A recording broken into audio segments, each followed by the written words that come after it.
गोटे गाँरे जड़े सीधा साधा मेहनती लोकटे रहुथिला।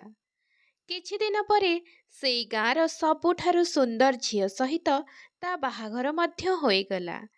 से झियोटी केवल सुंदर नथिला, तार मन हृदय मध्य सेतिकी सफा और सुंदर थिला। बाहाघर परे दुई जनक जीवन बहुत हस खुशी रे भरी जाउथिला। से लोकटी ता स्त्री को बहुत भल पाउथिला आउ सबुदिन ता सौंदर्यर गुणगान करुथिला। से झियोटी मध्य ता स्वामी को ता जीवनर सबुठारु बड़ उपहार मानि सारिथिला। बाहाघरर किछि मास तांकर बहुत भलरे कटिथिला। जीवनरे जेते भी बाधा विघ्न आसु से सबको दुहे मिसी सामना करिवे बोली निष्पत्ति मध्य नेइथिले। लोकटी सबुबेले ता स्त्री को कहुथाए, तो चेहरा मो जीवनर सबुठारु सुंदर दृश्य ओ तोर सुंदरता मते सबुदिन जीवित रखिबा पाई नुआ आशा देखई थाए। स्वामीर मुखरु एते स्नेहभरा कथाटी शुणी स्त्रीर मन बहुत खुशी हो जाए ओ ता आखिरे एक अलग प्रकार उज्ज्वलता आसी जाए। एमिति किछि मास बीतीगला परे स्त्रीटीर शरीर रे किछि चिन्ह देखिबाकू मिलिथिला। से प्रथमे प्रथमे से चिन्ह को अणदेखा करिबारे लागिला, हेले धीरे धीरे से दाग बढ़िबाकू लागिला। से माने जाई डाक्टर को देखैले, आउ सेठी जणा पड़िला ताकू चर्म रोग होईछि बोली। सेई रोगटी धीरे धीरे ता शरीर को असुंदर करिबारे लागिला। आगरु जेउ चेहरा तार परिचय थिला, आज सेई चेहरा ता पई चिंतार विषय पालटि जाइथिला। स्त्री लोकटी मनरे सबुबेले डर रहुथिला जे तार एई असुंदर चेहरा पाई ता स्वामी ताको घृणा न करू। से प्राय समय आईना सामने छिड़ा होई ता चेहरा को देखि कांदे। ताकू सबुबेले एया चिंता रहिथिला जे जेउ स्वामी दिने तार सुंदर चेहरा रे प्रशंसा करुथिला, आजी तार एपरि असुंदर चेहरा पाई ता ठारो दूरेई न जाऊ। एहा भितरे दिने किछि जरूरी काम पाई ता स्वामी को बाहर को जिबाकू पड़िला।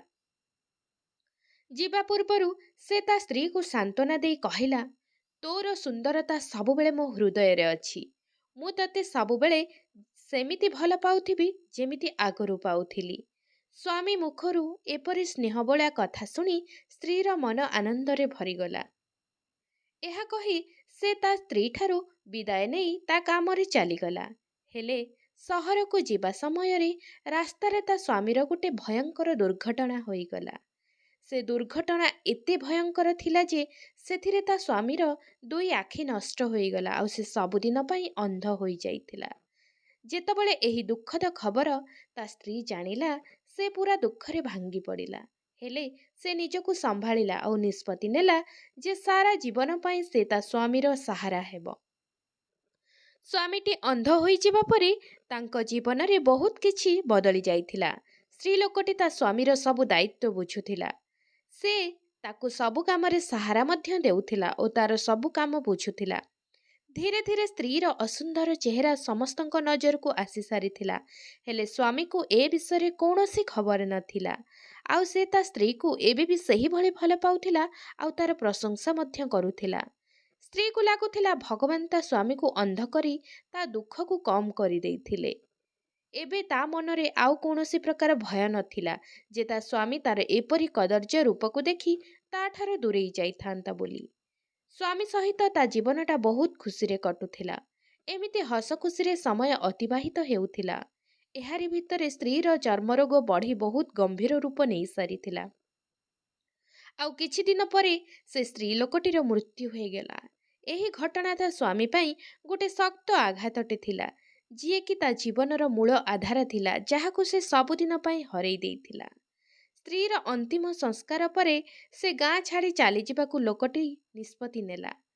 से ता स्त्री सहित बीतेइथिबा सबु मुहूर्त को मने पकई निज जिनसपत्र नहीं गाँरु जीवाकू बाहरिला।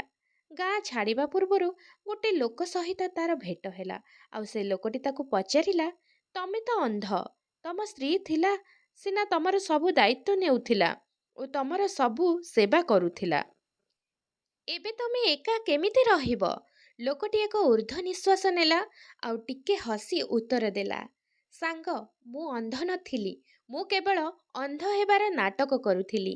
ए कथा शुणी पड़ोशी जनक आश्चर्य होइगले आउ पचारिले, हेले काहेकि? लोकटी उत्तर देला, ଯେତେବେଳେ ମୋ ସ୍ତ୍ରୀକୁ ଚର୍ମରୋଗ ହେଲା ଆଉ ସେ ଧୀରେ ଧୀରେ ତା ସୁନ୍ଦରତା ହରେଇ ବସିଲା, ସେତେବେଳେ ମୁଁ ଜାଣି ସାରିଥିଲି ଯେ ଏଇଟା ତାକୁ କେତେ କଷ୍ଟ ଦେବ ବୋଲି। ସେ ସବୁବେଳେ ତା ସୁନ୍ଦରତାକୁ ନେଇ ଚିନ୍ତିତ ରହୁଥିଲା। ଆଉ ସେ ଯଦି ଜାଣିଥାନ୍ତା ଯେ ମୁଁ ତାକୁ ଦେଖିପାରୁଛି ବୋଲି ତା ରୋଗଟି ତାକୁ ଯେତିକି କଷ୍ଟ ଦେଇନଥାନ୍ତା, ଏହା ତାକୁ ଅଧିକ କଷ୍ଟ ଦେଇଥାନ୍ତା। ସେଥିପାଇଁ ମୁଁ ଅନ୍ଧ ହେବାର ନାଟକ କରୁଥିଲି। ଏହି କଥା କହୁଥିବା ସମୟରେ ଲୋକଟି ଆଖିରେ ଲୁହ ଥିଲା। ହେଲେ ତା ଓଠର ହସ ତା ସତ୍ୟ ପ୍ରେମର ପ୍ରମାଣ ଦେଉଥିଲା। ଆଉ ସେ ଶେଷରେ କେବଳ ଗୋଟିଏ କଥା କହିଲା, ମୋ ସ୍ତ୍ରୀ ଖୁସିରେ ମୋ ଖୁସି। ଭଗବାନଙ୍କ ପାଖରେ ମୋର ଏତିକି ପ୍ରାର୍ଥନା, ତା ଆତ୍ମାଙ୍କୁ ଶାନ୍ତି ଦିଅନ୍ତୁ ଓ ସେ ଯେଉଁଠି ଥାଉ ଭଲରେ ଥାଉ। ଏହି କାହାଣୀଟି ଆମକୁ ଏହି ଶିକ୍ଷା ଦେଲା ଯେ ସତ୍ୟ ପ୍ରେମ କେବଳ ବାହାର ସୁନ୍ଦରତା ପାଖରେ ସୀମିତ ରହିଯାଏନି। ସତ୍ୟ ପ୍ରେମ ଦୁହେଁ ଦୁହିଁଙ୍କର ଦୁର୍ବଳତା, ଅସୁନ୍ଦରତାକୁ ଅଣଦେଖା କରିଥାଏ। ଜୀବନର ସବୁ ସମ୍ପର୍କ ହେଇଥାଇପାରେ ସ୍ୱାମୀ ସ୍ତ୍ରୀ ଅବା ସାଙ୍ଗସାଥୀ କିମ୍ବା ପରିବାରବର୍ଗ। ଆମେ ତାଙ୍କ ଗୁଣକୁ ଧ୍ୟାନ ନ ଦେଇ ତାଙ୍କ ଗୁଣକୁ ପ୍ରଶଂସା କରିବା ଉଚିତ। ଯଦି ଆମେ ଆମ ନେତ୍ରକୁ ଅନ୍ୟର ଦୁର୍ବଳତା ଉପରେ ପ୍ରତିବନ୍ଧକ ନ ରଖି ତାଙ୍କ ଭଲ ଗୁଣକୁ ଦେଖିବା, ତାହାଦ୍ୱାରା ସମ୍ପର୍କ ଆହୁରି ନିବିଡ଼ ହୋଇଯିବ।